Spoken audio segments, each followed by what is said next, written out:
A história de José, o carpinteiro. Certa vez aconteceu que muitos meninos seguiam Jesus para divertirem-se em sua companhia. Mas havia um pai de família que, irado ao ver que seu filho ia com Jesus, e para que não o seguisse mais, prendeu-o numa torre fortíssima e muito sólida, sem buraco nem entrada alguma além da porta e de uma janelinha estreitíssima, que apenas deixava passar um pouquinho de luz, e a porta estava bem escondida e trancada. E aconteceu que um dia Jesus aproximou-se dali com seus companheiros para brincar.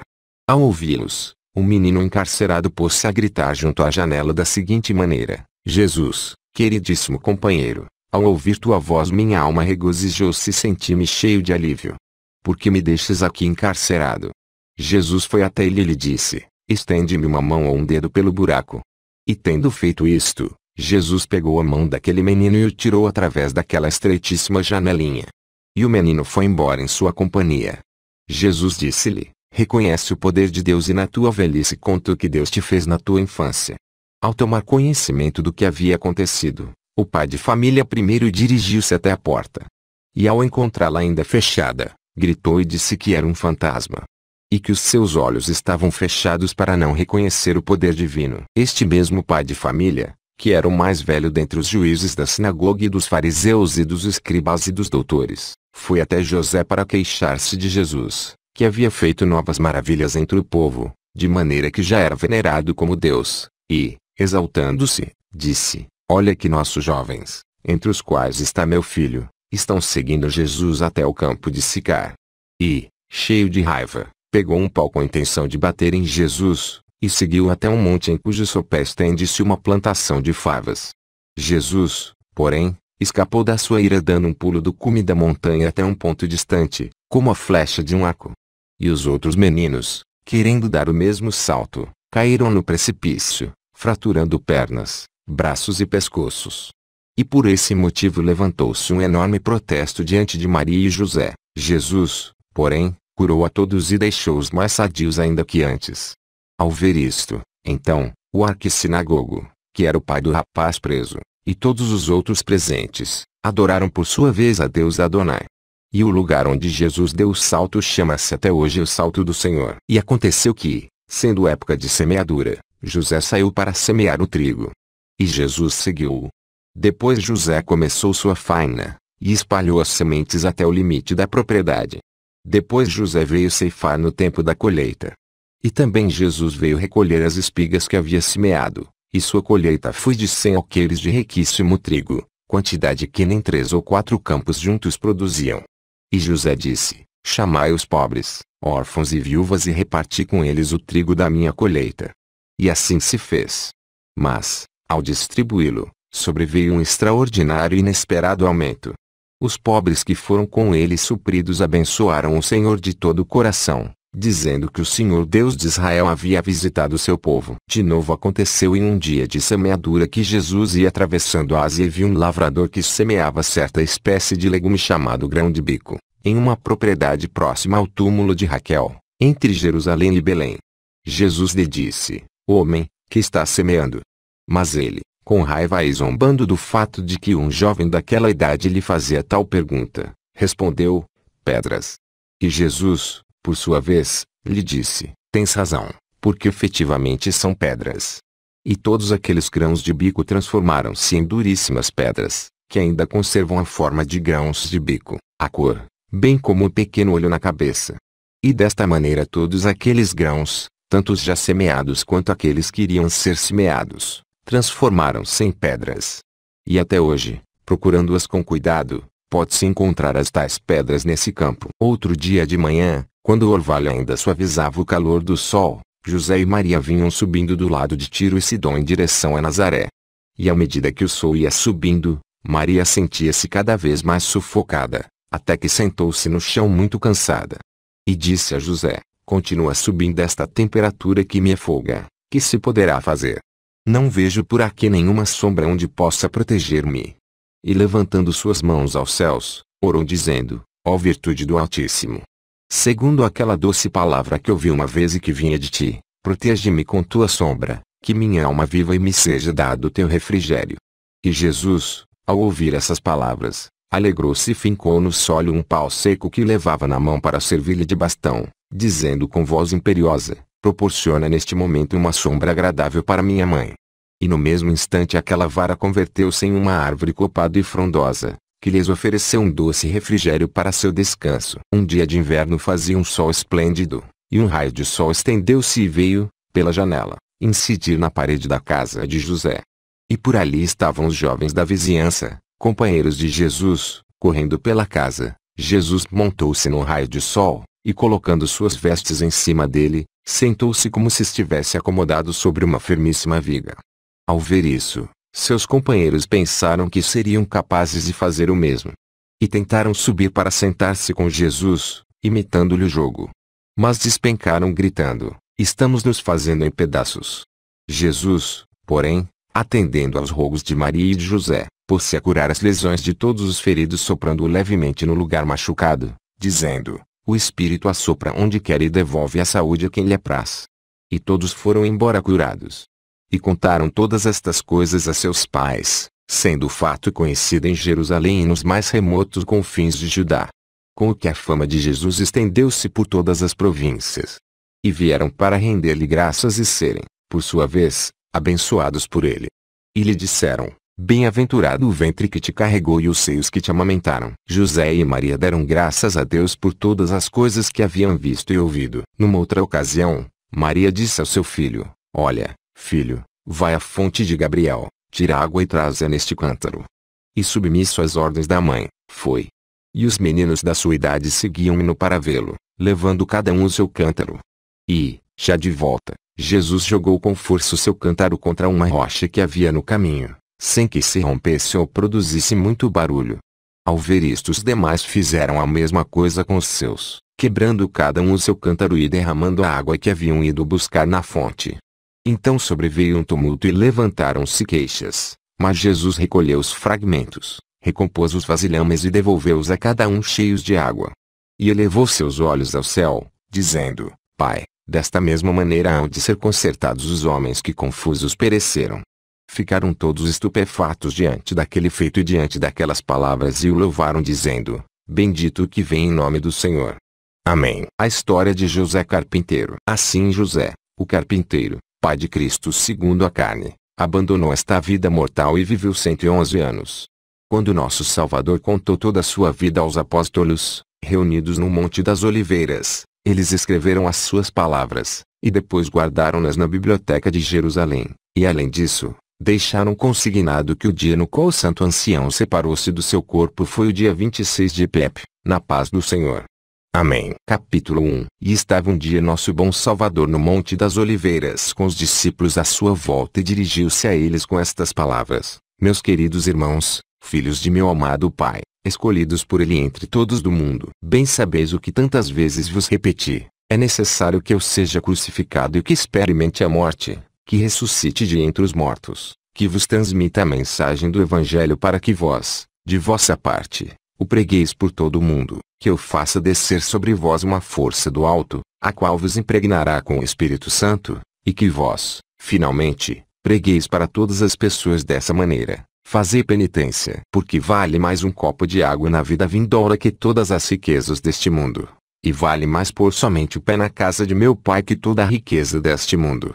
E mais ainda, vale mais uma hora de regozijo para os justos que 1000 anos para os pecadores, durante os quais hão de chorar e lamentar, sem que ninguém preste atenção nem console seus gemidos. Quando, pois, meus queridos amigos, chega a hora de ir-vos, pregai, que meu Pai exigirá contas com balança justa e equilibrada e examinará até as palavras inúteis que possais haver dito. Assim como ninguém pode escapar à mão da morte, da mesma maneira ninguém pode subtrair-se de seus próprios atos, sejam eles bons ou maus. Além disso, vos tenho dito muitas vezes, e repito agora, que nenhum forte poderá salvar-se por sua própria força e nenhum rico pelo tamanho da sua riqueza. E agora, escutai, que narrar-vos-ei a vida de meu pai José, o abençoado ancião carpinteiro. Capítulo 2. Havia um homem chamado José que veio de Belém, essa vila judia que é a cidade do rei Davi. Impunha-se pela sua sabedoria e pelo seu ofício de carpinteiro. Este homem, José, uniu-se em santo matrimônio com uma mulher que lhe deu filhos e filhas,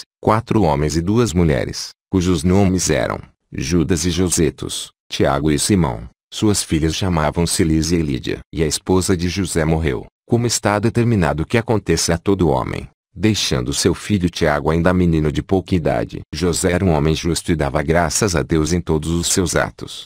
Costumava viajar para fora da cidade com frequência para exercer o ofício de carpinteiro em companhia de seus 2 filhos, já que vivia do trabalho de suas mãos conforme o que estabelecia a lei de Moisés. Este homem justo, de quem estou falando, é José, meu pai segundo a carne, com quem se casou na qualidade de consorte, minha mãe, Maria. Capítulo 3. Enquanto meu pai José permanecia viúvo, minha mãe, a boa e bendita entre as mulheres, vivia por sua parte no templo servindo a Deus em toda a santidade, e havia já completado 12 anos.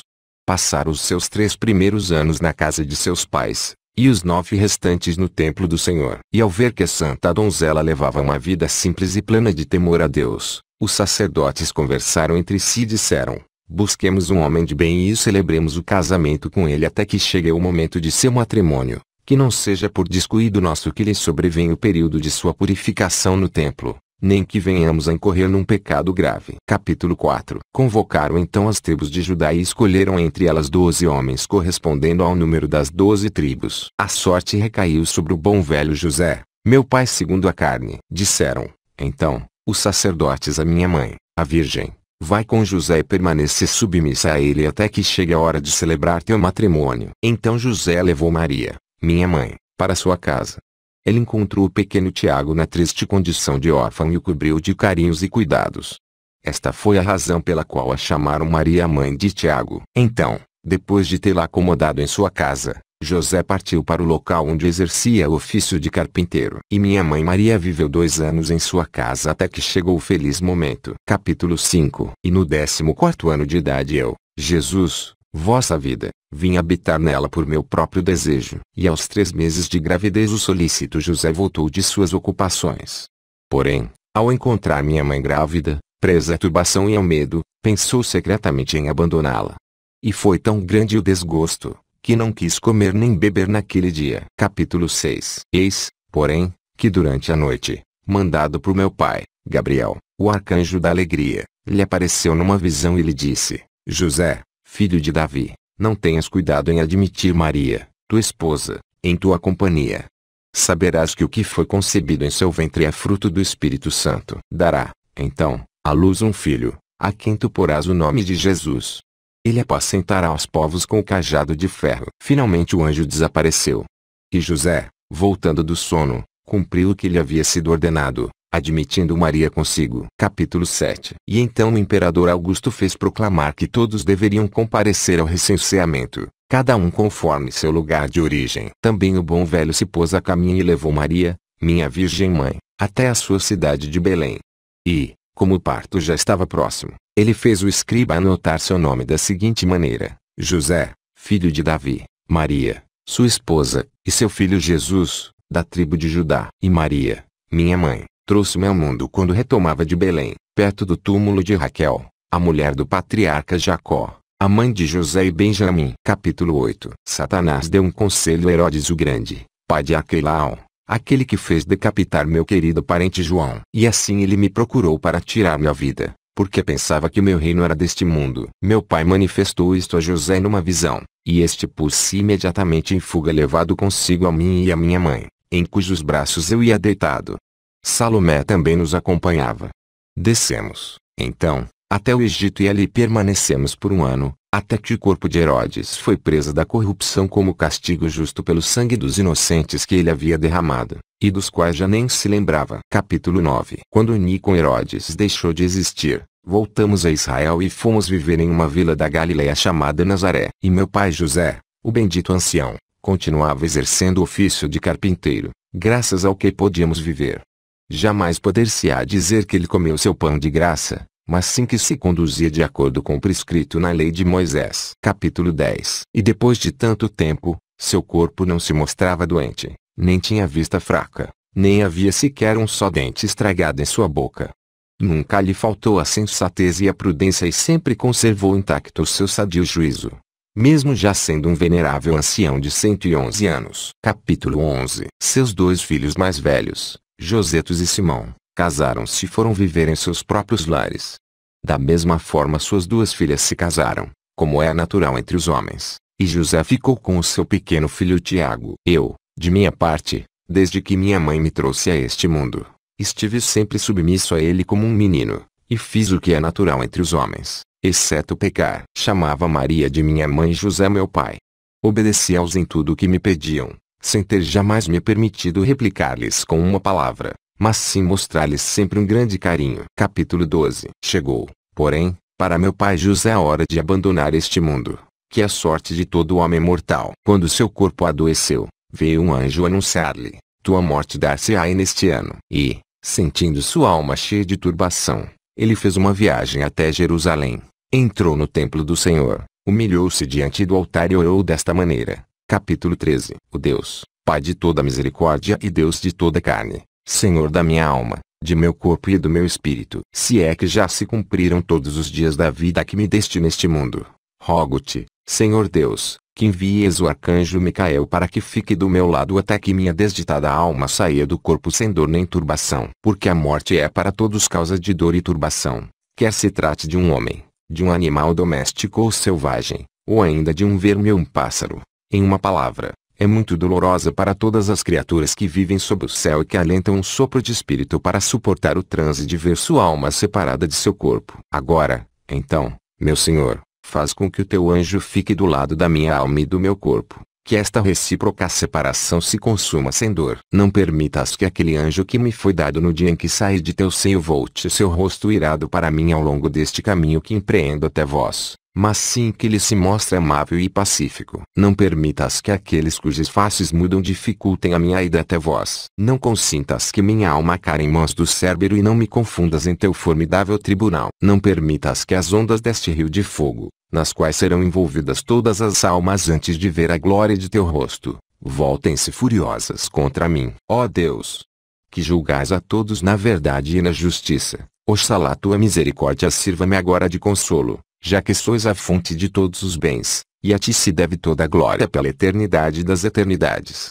Amém. Capítulo 14. E aconteceu que, ao voltar à sua residência habitual de Nazaré, viu-se atacado pela doença que havia de levá-lo ao túmulo. Esta apresentou-se de forma mais alarmante do que em qualquer outra ocasião de sua vida, desde o dia em que nasceu. Eis aqui, resumida, a vida de meu querido pai José. Ao chegar aos 40 anos, contraiu um matrimônio, no qual viveu outros 49.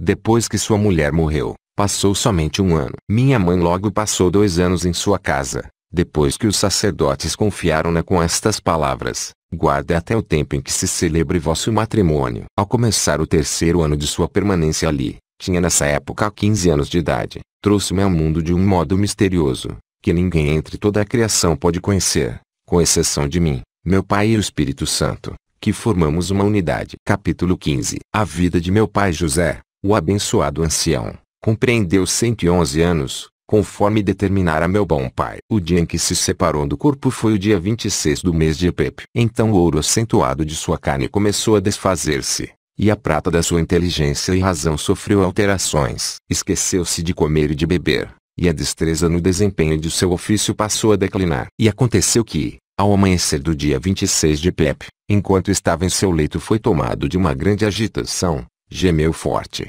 bateu palmas 3 vezes e, fora de si, pôs-se a gritar dizendo: Capítulo 16. Ai miserável de mim! Ai do dia em que minha mãe trouxe-me ao mundo! Ai do seio materno do qual recebi o germe da vida! Ai dos peitos que me amamentaram! Ai do regaço em que me reclinei! Ai das mãos que me sustentaram até o dia em que cresci e comecei a pecar! Ai de minha língua e de meus lábios que proferiram injúrias, enganos, infâmias e calúnias! Ai dos meus olhos, que viram escândalo. Ai dos meus ouvidos que escutaram conversações frívolas. Ai das minhas mãos que subtraíram coisas que não lhes pertenciam. Ai do meu estômago e do meu ventre que ambicionaram o que não era deles. Quando alguma coisa lhes era apresentada, devoravam-na com mais avidez do que poderia fazê-lo o próprio fogo. Ai dos meus pés que fizeram um mau serviço ao meu corpo, já que o levaram por maus caminhos. Ai do meu corpo todo que deixou a minha alma reduzida a um deserto, afastando-a de Deus que a criou. Que farei agora? Não encontro saída em parte alguma. Em verdade é que pobres dos homens que são pecadores. Esta é a angústia que se apoderou de meu pai Jacob em sua agonia, a qual veio hoje a ter comigo, infeliz. Mas ó Senhor, meu Deus, que és o mediador de minha alma e de meu corpo e de meu espírito, cumpre em mim a tua divina vontade. Capítulo 17. Quando terminou de dizer essas palavras, entrei no local onde ele se encontrava e ao vê-lo agitado de corpo e de alma, disse-lhe, e salve, José, meu querido pai, ancião bom e abençoado. Ele respondeu, ainda tomado por um medo mortal, salve 1000 vezes, querido filho. Ao ouvir tua voz, minha alma recupera sua tranquilidade. Jesus, meu Senhor, Jesus, meu verdadeiro Rei, meu Salvador bom e misericordioso, Jesus, meu libertador, Jesus, meu guia, Jesus, meu protetor, Jesus, em cuja bondade encontra-se tudo, Jesus, cujo nome é suave e forte na boca de todos, Jesus, olho que vê e ouvido que ouve verdadeiramente, escuta-me hoje, teu servidor, quando elevo meus rogos e verto meus lamentos diante de ti. Em verdade tu és Deus. Tu és o Senhor, conforme me tem repetido muitas vezes o anjo, sobretudo naquele dia em que suspeitas humanas se aninharam em meu coração ao observar os sinais de gravidez da Virgem sem mácula, e eu havia decidido abandoná-la. Mas, quando eu estava pensando nisto, um anjo apareceu-me em sonhos e me disse, José, filho de Davi, não tenhas receio em receber Maria como esposa, pois o que há de dar à luz é fruto do Espírito Santo. Não guardes suspeita alguma a respeito de sua gravidez. Ela trará ao mundo um filho e tu dar-lhe-ás o nome de Jesus. Tu és Jesus Cristo, o Salvador da minha alma, de meu corpo e de meu espírito. Não me condenes, teu servo e obra de tuas mãos. Eu não sabia nem conhecia o mistério de teu maravilhoso nascimento e jamais havia ouvido que uma mulher pudesse conceber sem a obra de um homem e que uma virgem pudesse dar à luz sem romper o selo de sua virgindade. Ó meu Senhor! Se não tivesse conhecido a lei deste mistério, não teria acreditado em ti, nem em teu santo nascimento, nem rendido honras a Maria, a Virgem, que te trouxe a este mundo. Recordo ainda aquele dia em que um menino morreu por causa da mordida de uma serpente. Seus familiares vieram a ti com intenção de entregar-te a Herodes. Mas tua misericórdia alcançou a pobre vítima e lhe devolveste a vida para dissipar aquela calúnia que te faziam, como causador da sua morte. Pelo que houve uma grande alegria na casa do defunto. Então eu te peguei pela orelha e te disse, não sejas imprudente, meu filho. E tu me ameaçaste dessa maneira, se não fosses meu pai segundo a carne, dar-te-ia a entender que é isto que acabas de fazer. Sim, pois, ó meu Senhor e Deus, esta é a razão pela qual vieste em tom de juízo e pela qual permitiste que recaíssem sobre mim estes terríveis presságios. Suplico-te que não me coloques diante do teu tribunal para lutar comigo. Eis que eu sou teu servo e filho de tua escrava. Se houveres por bem romper meus grilhões, oferecer-te-ei um santo sacrifício, que não será outro senão a confissão da tua divina glória, de que tu és Jesus Cristo, Filho verdadeiro de Deus e, por outro lado, Filho verdadeiro do homem. Capítulo 18. Quando meu pai disse estas palavras, eu não pude conter as lágrimas e me pus a chorar, vendo como a morte vinha apoderando-se dele pouco a pouco e ouvindo, sobretudo, as palavras cheias de amargura que saíam da sua boca. Naquele momento, meus queridos irmãos, veio-me ao pensamento a morte na cruz que haveria de sofrer pela vida de todo mundo. E então Maria, minha querida mãe, cujo nome é doce para todos os que me amam, levantou-se e disse-me, tendo seu coração inundado na amargura, ai de mim, filho querido. Então está a morte o bom e abençoado ancião José, teu pai querido e adorado. Eu lhe respondi, ó, minha mãe querida. E quem entre os humanos ver-se-á livre da necessidade de ter de encarar a morte? Esta é dona de toda a humanidade, ó, mãe bendita. E mesmo tu has de morrer como todos os outros homens. Mas nem tua morte nem a de meu pai José pode chamar-se propriamente morte, mas vida eterna e ininterrupta. Também eu hei de passar por este transe por causa da carne mortal com a qual estou revestido. Agora, porém, mãe querida, levanta-te e vai até onde está o abençoado ancião José para que possas ver o lugar que o aguarda lá no alto. Capítulo 19. Levantou-se, então, entrou no local onde ele se encontrava e pôde apreciar os sinais evidentes da morte que já se refletiam nele. Eu, meus queridos, postei-me em sua cabeceira, e minha mãe aos seus pés. Ele fixava seus olhos no meu rosto, sem poder sequer dirigir-me uma palavra, já que a morte apoderava-se dele pouco a pouco. Então, elevou-se o olhar até o alto e deixou escapar um forte gemido. Eu segurei suas mãos e seus pés durante um longo tempo, e ele me olhava suplicando-me que não o abandonasse nas mãos dos seus inimigos. Eu coloquei minha mão sobre seu peito e notei que sua alma já havia subido até sua garganta para deixar seu corpo. Mas ainda não havia chegado o momento supremo da morte. Caso contrário, não teria podido aguentar mais. Não obstante, as lágrimas, a comoção e o abatimento que sempre a precedem já se faziam presentes. Capítulo 20. Quando minha mãe querida viu-me apalpar o seu corpo, quis ela de sua parte apalpar os pés, e notou que o alento havia fugido juntamente com o calor. Então dirigiu-se a mim e disse-me ingenuamente: obrigada, filho querido, pois desde o momento em que puseste tua mão sobre seu corpo, a febre o abandonou. Vê, seus membros estão frios como gelo. Eu chamei os seus filhos e filhas e lhes disse: falai agora com vosso pai, que este é o momento de fazê-lo, antes que sua boca deixe de falar e seu corpo fique hirto. E seus filhos e filhas falaram com ele.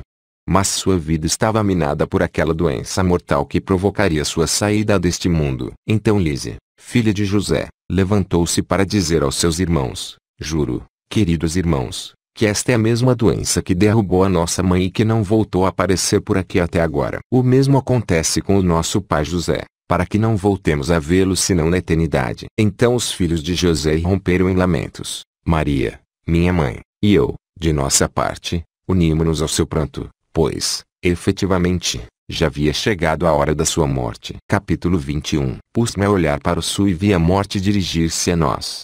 Vinha seguida de Amenti, que é seu satélite, e do diabo, a quem acompanhava uma multidão de esbirros vestidos de fogo, cujas bocas vomitavam fumaça e enxofre. Ao levantar os olhos, meu pai deparou-se com aquele cortejo que olhava com rosto colérico e raivoso, do mesmo modo que costuma olhar todas as almas que saem do corpo, particularmente aquelas que são pecadoras e que considera como propriedade sua. Diante da visão deste espetáculo, os olhos do bom velho anuviaram-se de lágrimas. Foi este o momento em que meu pai exalou sua alma com um grande suspiro, enquanto procurava encontrar um lugar onde se esconder e salvar-se. Quando observei o suspiro de meu pai, provocado pela visão daquelas forças até então desconhecidas para ele, levantei-me rapidamente e expulsei o diabo e todo o seu cortejo. E eles fugiram envergonhados e confusos. E ninguém entre os presentes, nem mesmo minha própria mãe Maria, apercebeu-se da presença daqueles terríveis esquadrões que saem à caça de almas humanas. Quando a morte percebeu que eu havia expulsado e mandado embora as potestades infernais,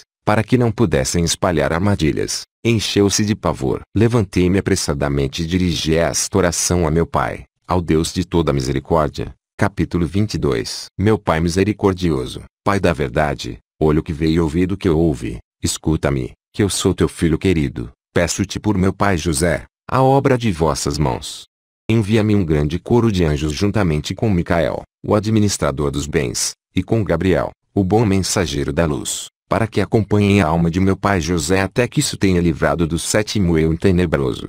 De forma que não se veja forçado a empreender esses caminhos infernais, terríveis para o viajante por estarem infestados de gênios malignos e saqueadores, e por ter de atravessar esse lugar espantoso por onde corre um rio de fogo igual às ondas do mar. Sede além disso, piedoso para com a alma de meu pai José quando ela vier repousar em vossas mãos, pois é este o momento em que mais necessita da tua misericórdia. Eu vos digo, veneráveis irmãos e abençoados apóstolos, que todo homem que, chegando a discernir entre o bem e o mal, tenha consumido seu tempo seguindo a fascinação dos seus olhos, quando chega a hora de sua morte tenha de libertar o passo para comparecer diante do tribunal terrível e fazer sua própria defesa, ver-se-á necessitado da piedade de meu bom pai. Continuemos, porém, relatando o desenlace de meu pai, o abençoado ancião. Capítulo 23. E quando eu disse amém, Maria, minha mãe, respondeu na língua falada pelos habitantes do céu. E no mesmo instante Micael,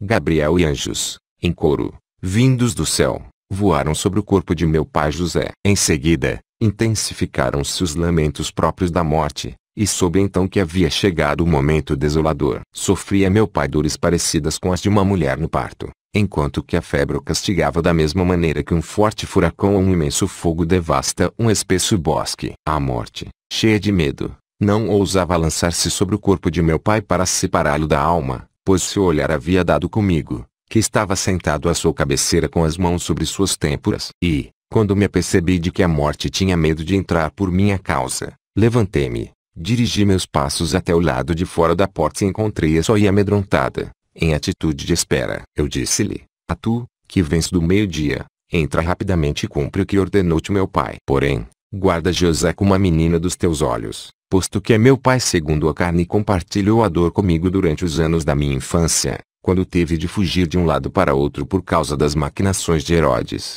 e ensinou-me como costumam fazer os pais para o proveito dos seus filhos. Então Abadão entrou, tomou a alma de meu pai José e separou-a do corpo no mesmo instante em que o sol fazia sua aparição no horizonte, no dia 26 do mês de Pepe, em paz. A vida de meu pai compreendeu 111 anos. Micael e Gabriel pegaram cada qual em um extremo de um pano de seda e nele depositaram a alma de meu querido pai José depois de tê-la beijado reverentemente. Enquanto isso, nenhum dos que rodeavam José havia percebido a sua morte, nem sequer minha mãe Maria. Eu confiei a alma do meu querido pai José a Micael e Gabriel, para que aguardassem contra os raptores que saqueiam pelo caminho, e encarreguei os espíritos incorpóreos de continuarem cantando canções até que, finalmente, depositaram-no junto a meu pai no céu. Capítulo 24. Então inclinei-me sobre o corpo inerte de meu pai. Cerrei seus olhos, fechei sua boca e levantei-me para contemplá-lo. Depois disse à Virgem, a Maria, minha mãe, onde estão os objetos de artesanato feitos por ele desde sua infância até hoje? Neste momento todos eles passaram, como se ele não tivesse sequer vindo a este mundo. Quando seus filhos e filhas ouviram-me dizer isto a Maria, minha mãe virginal, perguntaram-me com vozes fortes e lamentos, será que nosso pai morreu sem que nós nos apercebêssemos? Eu lhes disse, efetivamente, morreu, mas sua morte não é morte, porém vida eterna. Grandes coisas esperam nosso querido pai José. Desde o momento em que sua alma saiu do seu corpo, desapareceu para ele toda a espécie de dor. Ele se pôs a caminho do reino eterno, deixou atrás de si o peso da carne, com todo este mundo de dor e de preocupações, e foi para o lugar de repouso que tem meu pai nesses seus que nunca serão destruídos. Mas ao dizer a meus irmãos, vosso pai José, o abençoado ancião, morreu, eles levantaram-se, rasgaram suas vestes e choraram durante um longo tempo. Capítulo 25. Quando os habitantes de Nazaré e de toda a Galiléia inteiraram-se da triste nova, acudiram em massa ao lugar onde nos encontrávamos. De acordo com a lei dos judeus, passaram todo o dia dando sinais de luto até que chegou a 9ª hora. Então despedi todos, derramei água sobre o corpo de meu pai José, ungi-o com bálsamo e dirigi ao meu pai amado, que está nos céus, uma oração celestial que havia escrito com meus próprios dedos antes de encarnar-me nas entranhas da Virgem Maria. E ao dizer amém, veio uma multidão de anjos. Mandei que 2 deles estendessem um manto para depositar nele o corpo de meu pai José para que o amortalhassem. Capítulo 26. Pus então minhas mãos sobre o seu corpo e disse, não serás vítima da fetidez da morte. Que teus ouvidos não sofram corrupção.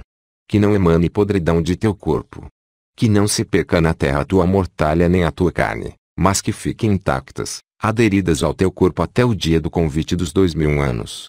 Que não envelheçam, querido pai, esses cabelos que tantas vezes acariciei com minhas mãos. E que a boa sorte esteja contigo. Aquele que se preocupar em levar uma oferenda ao teu santuário no dia de tua comemoração, eu o abençoarei com afluxos de dons celestiais. Assim mesmo, a todo aquele que der pão a um pobre em teu nome, não permitirei que se veja agoniado pela necessidade de quaisquer bens deste mundo durante todos os dias de sua vida. Conceder-te-ei que possas convidar ao banquete dos 1000 anos a todos aqueles que no dia de tua comemoração ponham um copo de vinho na mão de um forasteiro, de uma viúva ou de um órfão. Hei de dar-te de presente, enquanto vivam neste mundo, a todos os que se dediquem a escrever o livro da tua saída deste mundo e a consignar todas as palavras que hoje saíram de minha boca. E, quando abandonarem este mundo, farei com que desapareça o livro no qual estão escritos seus pecados e que não sofram nenhum tormento, além da inevitável morte do rio de fogo que está diante do meu Pai para purificar toda a espécie de almas. E se acontecer que um pobre, não podendo fazer nada do que foi dito, ponha o nome de José em um de seus filhos em tua honra, farei com que naquela casa não entre a fome nem a peste, pois o teu nome habita ali de verdade. Capítulo 27. E então os anciãos da cidade apresentaram-se na casa enlutada acompanhados daqueles que procediam ao sepultamento à maneira judia. E encontraram o cadáver já preparado para o enterro. A mortalha se havia aderido fortemente ao seu corpo, como se a houvessem atado com grampos de ferro, e não puderam encontrar sua abertura quando removeram o cadáver. Em seguida, passou-se a conduzir o morto até seu túmulo. E quando chegaram até ele estavam já preparados para abrir sua entrada e colocá-lo junto aos restos de seu pai. Veio-me à mente a lembrança do dia em que me levou até o Egito e das grandes preocupações que assumiu por mim. Não pude deixar de atirar-me sobre o seu corpo e chorar por um longo tempo, dizendo, capítulo 28. A morte, de quantas lágrimas e lamentos és causa. Esse poder, porém, vem daquele que tem sob o seu domínio todo o universo. Por isso tal reprovação não vai tanto contra a morte senão contra Adão e Eva. A morte não atua nunca sem uma prévia ordem de meu Pai. Existem aqueles que viveram mais de 900 anos e outros ainda muito mais tempo. Entretanto, nenhum deles disse: eu vi a morte ou vinha de tempos em tempos atormentar-me. Senão que ela traz uma só vez a dor, e ainda assim é meu bom Pai quem envia. E, quando vem em busca do homem, ela sabe que tal resolução provém do céu. Se a sentença vem carregada de raiva, a morte também se manifesta colérica para cumprir sua incumbência, pegando a alma do homem e entregando-a ao seu Senhor. A morte não tem atribuições para tirar o homem ao inferno nem para introduzi-lo no reino celestial. A morte cumpre de fato a missão de Deus, ao contrário de Adão, que, ao não submeter-se à vontade divina, cometeu uma transgressão.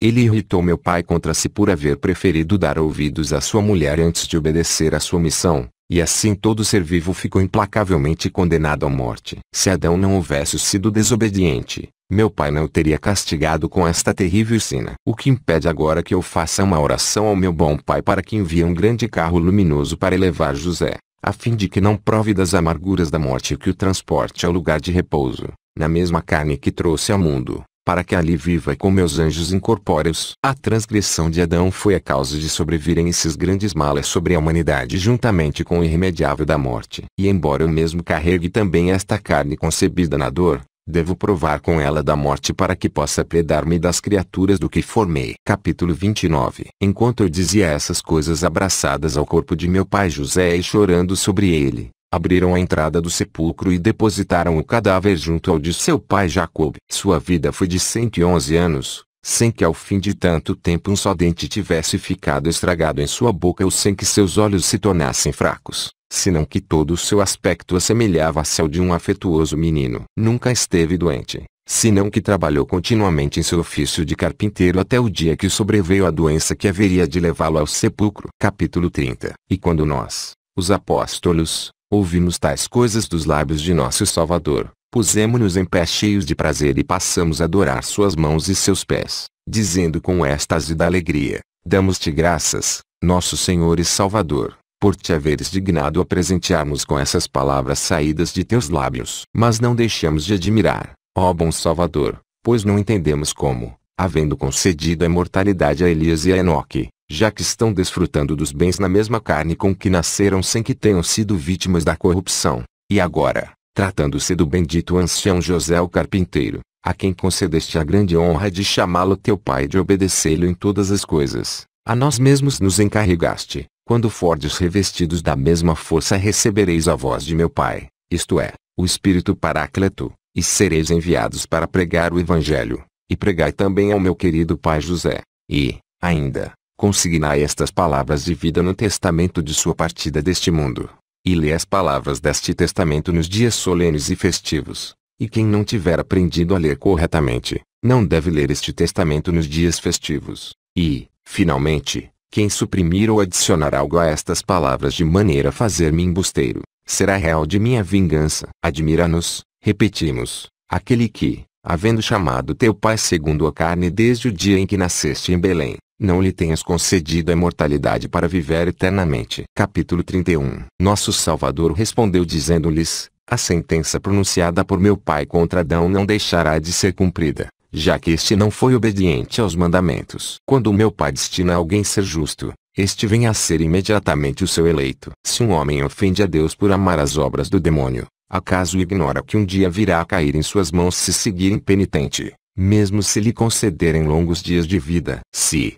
ao contrário, alguém vive muito tempo fazendo sempre boas obras, serão exatamente elas que o farão velho. Quando Deus vê que alguém segue o caminho da perdição, costuma conceder-lhe um curto prazo de vida e o faz desaparecer na metade dos seus dias. Quanto aos demais, hão de ter o exato cumprimento das profecias ditadas por meu pai acerca da humanidade, e todas as coisas hão de suceder de acordo com elas. Haveis citado o caso de Enoque e de Elias. Eles, dizeis, continuam vivendo e conservam a carne que trouxeram a este mundo.